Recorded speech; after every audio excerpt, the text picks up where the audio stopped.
તો સુરતના પાંડેસરા વિસ્તારમાં સરકારી યોજનામાં થતા ભ્રષ્ટાચાર અને બેદરકારીનો શરમજનક ખુલાસો સામે આવ્યો।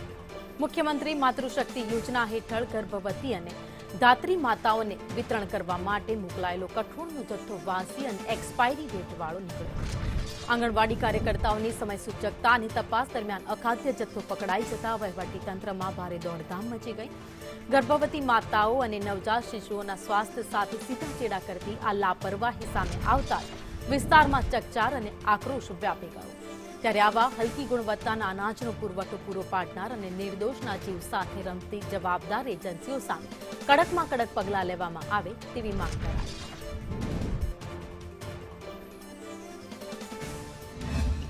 આંગણવાડી મહિલાઓ એવું કીધું કે આ માલ એક્સપાયર થયો। બીજી દુકાનોમાં અમે તપાસ કરી કે એક્સપાયર થયેલો માલ છે। બીજી આંગણવાડીવાળાએ એમને કીધું અને પછી મારે ત્યાં બી માલને ખોલીને જોયો તો એક્સપાયર થયેલો માલ છે।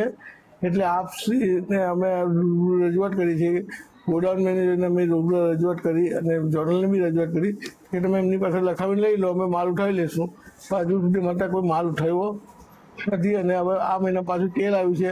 હવે તેલનું વિતરણ કરશો એટલે અંગૂઠા મારશું એટલે આ દાળ ચણાના બી અંગૂઠા લાગશે।